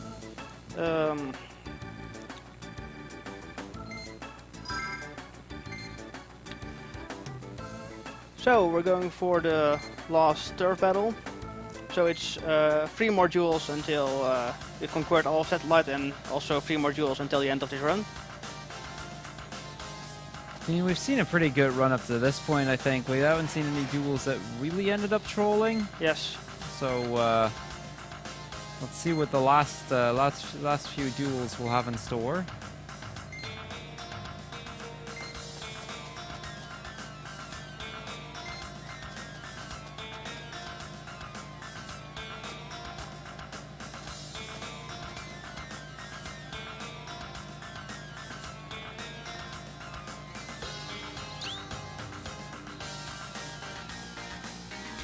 So yeah, as I said, this is a big team, and Jack here is fighting 4 of the members, and that's not really fair. So we're going to do 2-on-1 instead of 4-on-1. It's a bit more fair.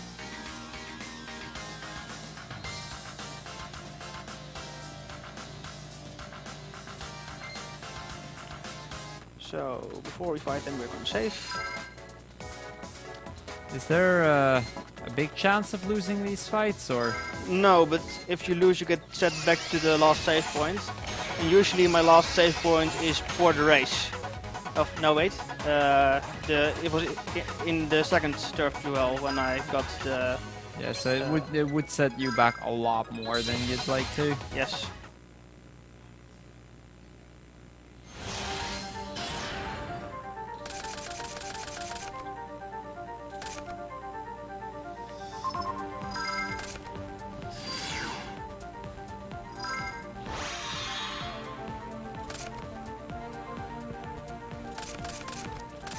So this hand is not so great. I have gadgets, at least I've got that. But for the rest, I do not have a way to get Machina Fortress right now. So it looks like this is going to be gadget beatdown again.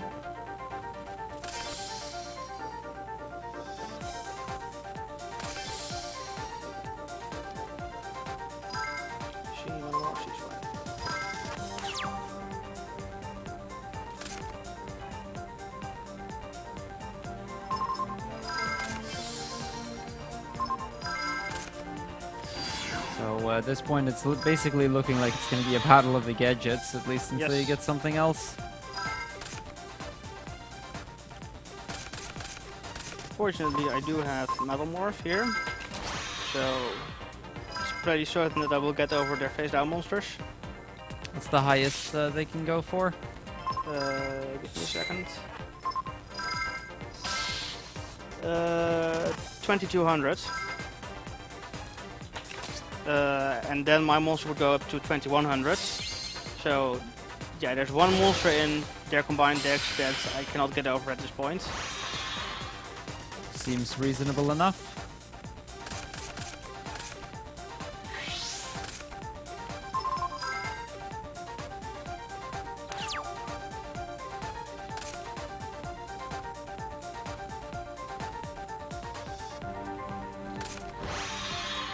And there goes my Metal Morph. Well, so far for being able to overcome most of their defenses. Yep.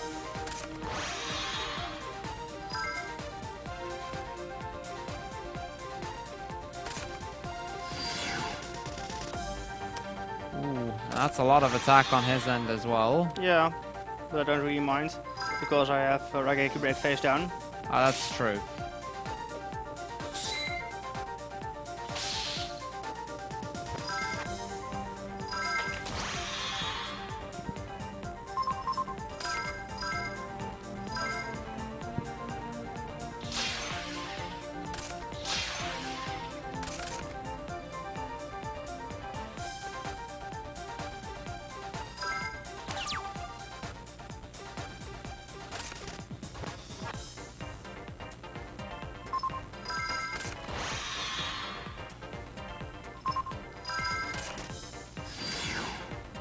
Okay, just more gadgets, I guess. Just more gadgets, yes.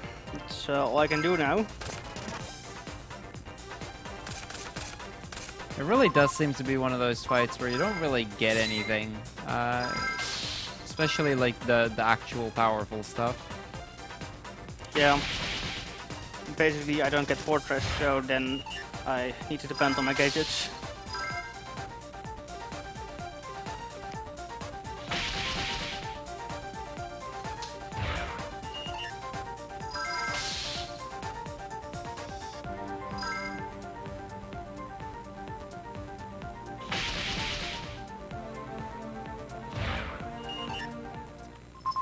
quite enough to deal half, unfortunately. Yep.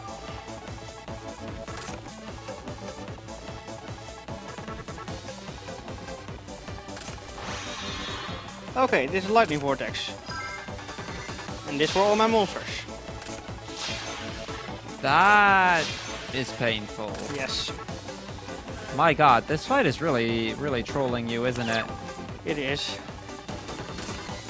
But things get better now. Ah, there's the Machina gear frame. Yes.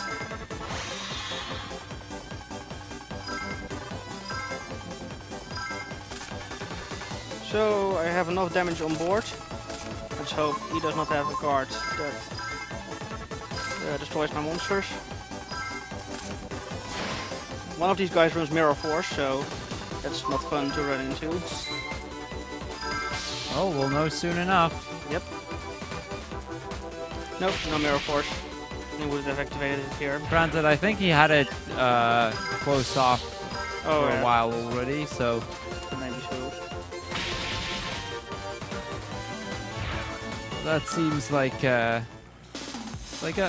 fairly decent end of a pretty bad fight. Yep. But still, it was a 7th turn, so it's still a decent fight.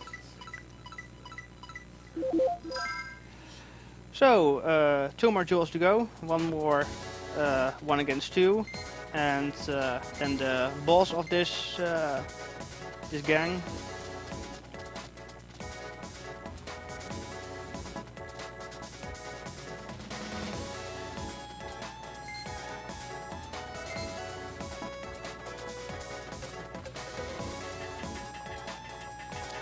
So this area is also in the prequel, World Championship 2009, but the save point in the room I'm getting in after this room is actually in another location.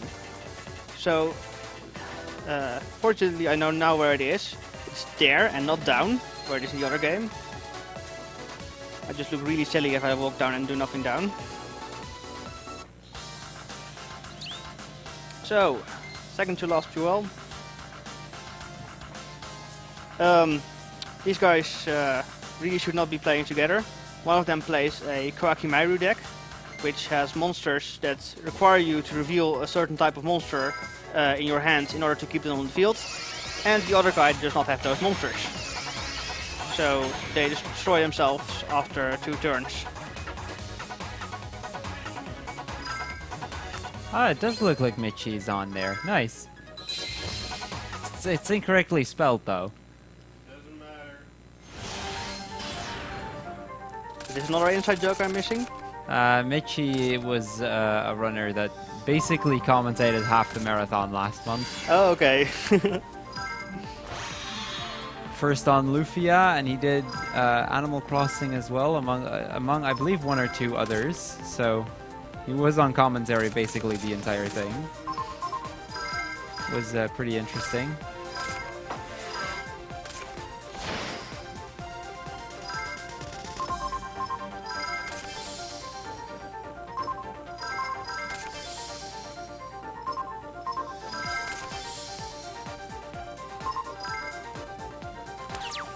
Okay, looks like a good first turn. Let's see what he's gonna do.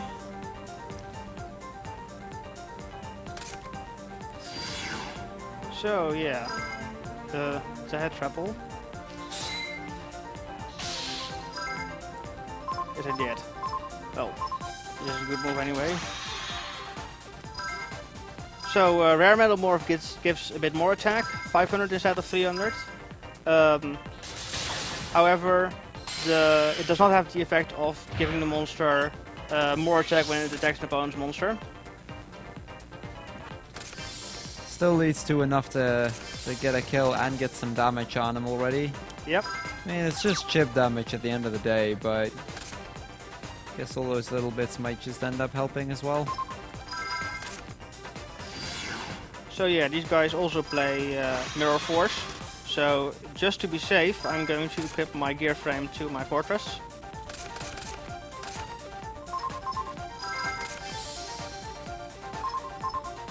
It will destroy the rare metal morph, but it's worth it.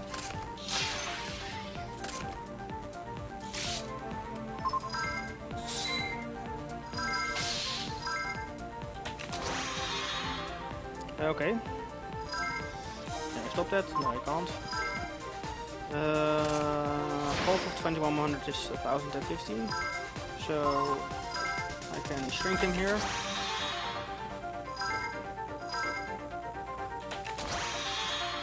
Ooh.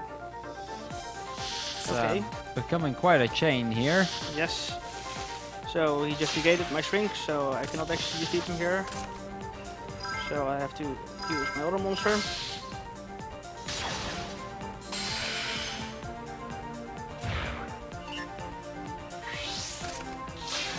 Unfortunately, you had to cancel the attack, but Yep. at least he's got most of his stuff out of, or he's got all of his cards out of the way. Yep. Also, lightning vortex again. Let's ceasefire now. Might as well. So yeah, very useful that I equipped the machine gear frame here. So now my fortress lives.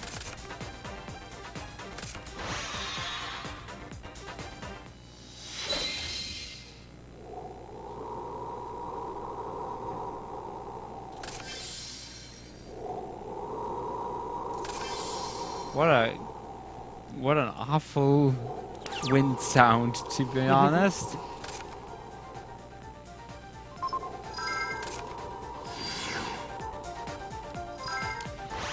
So That was an interesting sound effect, to be sure. now it's back to gadgets and one fortress.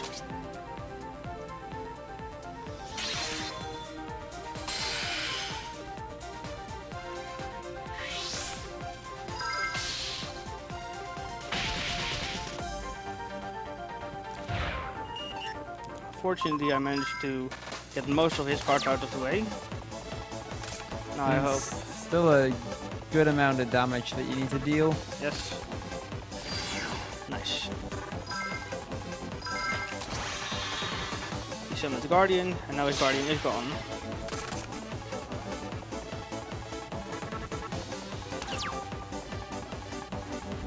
And now I have enough damage on board. So it should be 7 turn. Yeah, I think this is barely enough, but it should be enough. Yeah.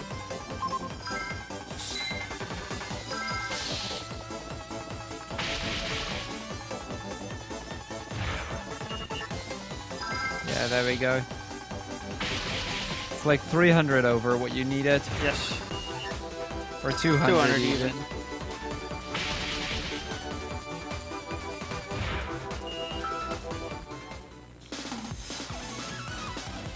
Okay, that's the second one out of the way, so just the Yeah. leader left, isn't it? Just leader left. Yes.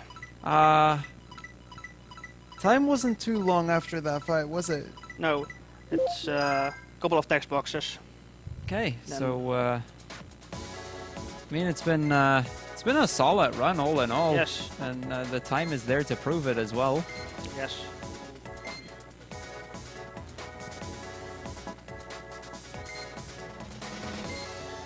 So this final leader has as a special rule that he starts with 8,000 life points, but I start with 4,000 life points.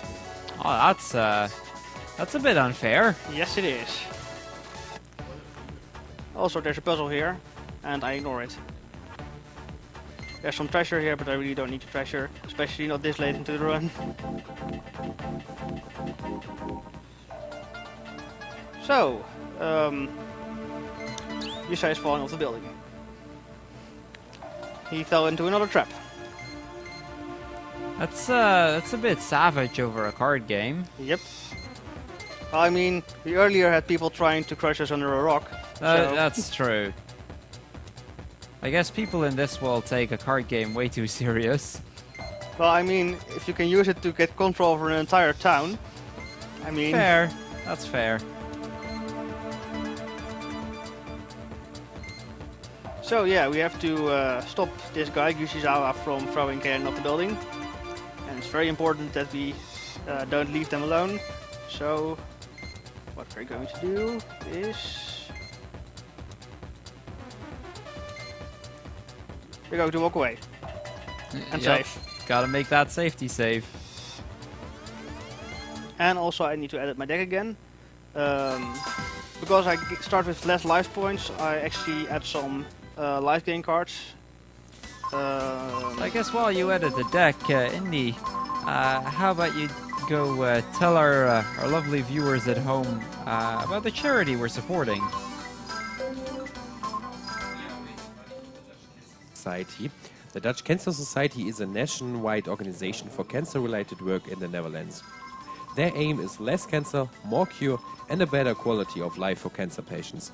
75% of your donations will go straight towards the Dutch Cancer Society. The other 25% will go towards BSG and be used to improve the stream quality. So get your donations in, guys. We want to kill cancer and save the world. So yeah, with that, we're about to start, I guess, the final boss fight then. Yes. It's bound to be a hard one, but let's see. Let's see what happens. Yeah, so this guy also plays another really annoying card. It's called Burden of the Mighty. It's a continuous spell card that reduces the opponent's monster's attack by 100 points times their level. So if he plays it, my fortress becomes an 1800 attack point monster, my gear frame becomes a 1400 attack point monster, and all my gadgets become less than 1000 points. That sounds like a pretty nasty way to go at, especially considering what he's already throwing up just on the first turn alone. Yes.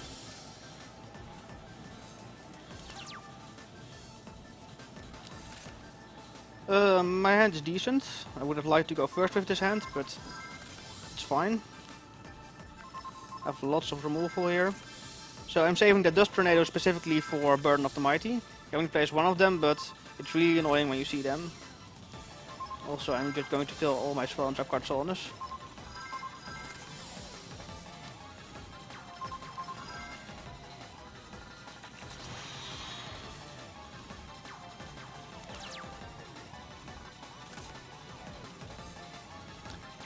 Okay, so let's see if we get to see the Burden of the Mighty. I hope we don't. At best not.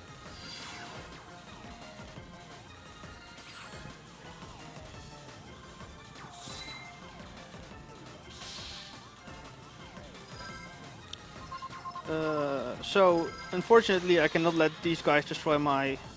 Wait, no, it works. Never mind. I can just totally let this guy destroy my Peacekeeper. So this guy has an effect that it destroys defense position monsters that it attacks without... Oh, apparently it only face up attacks position monsters anyway. So yeah, this is fine. I get my gear frame. Gear frame right now should have enough attack at least to get rid of the other one. Because I believe it's 1700 that he has, right? Yeah. But I can play another removal card. Right.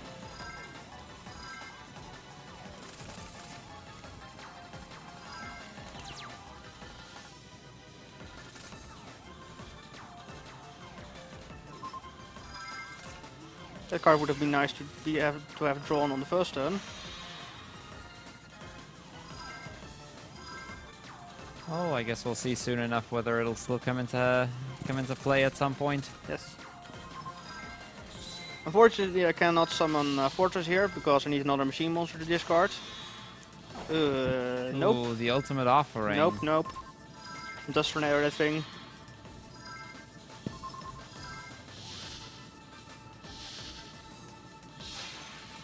So yeah, now I really hope he doesn't get Burden of the Mighty. Because now I cannot... Well, it will be very hard for me to remove it without my Dust Tornado.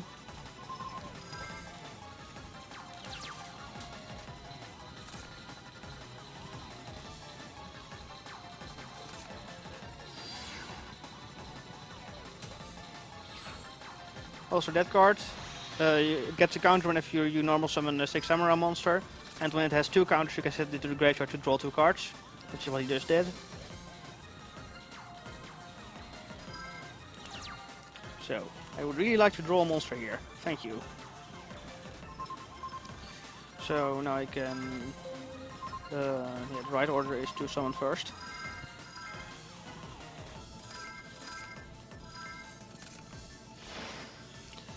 Then Ceasefire. So Gushizawa does not play Mirror Force, but he does play Dimensional Prison, the card that I also have been playing. So it's not worth to equip Gear Frame to Fortress because Dimensional Prison does not destroy, it removes from play. So Gear Frame doesn't actually protect Fortress from Dimensional Prison. I think this is... Yeah, I think you have enough. Yeah, you Yes, do. I do. Nice. And he does not have Dimensional Prison. So that is the final fight. So I guess get ready on the timer. Yes.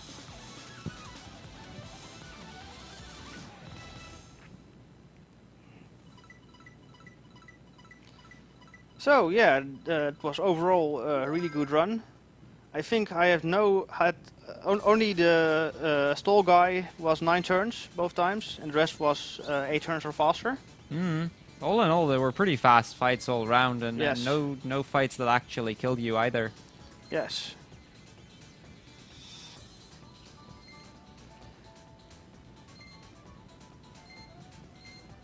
So I guess you're now in control of the city. Yes, we're now in control of the city. And that's a good point to stop because from here on the jet it only goes downhill, so let's not do that. And time.